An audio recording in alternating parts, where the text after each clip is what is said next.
ও যে এই বাড়িতে যে থাকতে চাইছে না, তাতে তোমাদের কিছু মনে হচ্ছে না? কেন মনে হবে? তুমি কি এতদিনে ওকে চিনলে না রাখবো? ওইটুকু মেয়ে, তার জেদ, সম্মানবোধ, সেটুকু নিয়েই তো লড়াই করে যাচ্ছে। এত কিছুর পরেও তুমি বললে আরো সঙ্গে সঙ্গে এই বাড়িতে থাকতে চলে আসলো, তাই কি হয়? লাজু একদম ঠিক সিদ্ধান্ত নিয়েছে।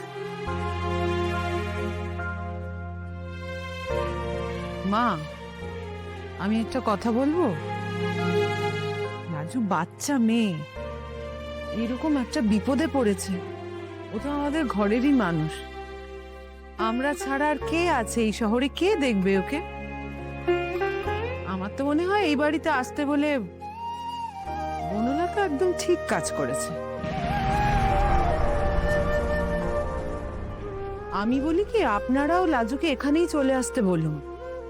হস্টেল রেনোভেশন হতে আর কতদিন সময় লাগবে? ততদিন এখানে থাকুক, রেনোভেশন হয়ে গেলে চলে যাবে। হ্যাঁ, মানে আমিও সেটাই বলতে চাইছি জেঠুমনি। না, আমাদের মধ্যে তাকে ডেকে এনে নতুন করে তাকে আর বিপদের মধ্যে ফেলার দরকার নেই। উপকার করতে গিয়ে শেষ একটা ঝঞ্ঝাট হবে। হ্যাঁ, তাছাড়া এমনিতেও এই কদিনে লাজুর ওপর অনেক হুজ্জতি গেছে, আর পড়াশুনোটাও তো একেবারে লাটে উঠেছিল। তাছাড়া ওই পিজি না কি বললে ওখানেই থাকুক, তারপরে তো আমরা আছি, সবটা দেখবো করে। বুঝতে পারছি তোমরা আমার জন্য এগুলো বলছো, তো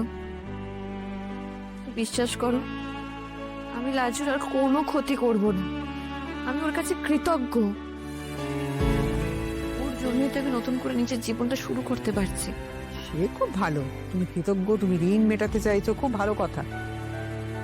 কিন্তু তার অন্য উপায়ও আছে।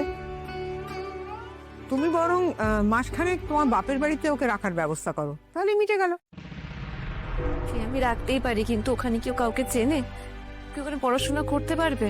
ওর মন বসবে ওখানে? তোমার তো ওর প্রতি প্রথম থেকেই কৃতজ্ঞ থাকা উচিত ছিল। ওর জন্যই তুমি এই বাড়িতে ঢুকতে পেরেছিলে।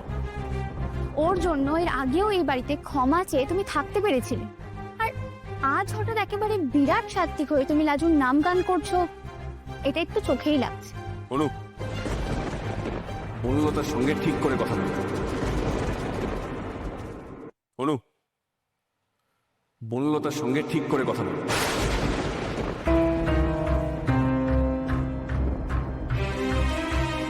আমি আগেও দেখেছি তুই ওর সঙ্গে খুব খারাপ বিহেভ করিস, আমি কিন্তু সেটা অ্যালাউ করব না।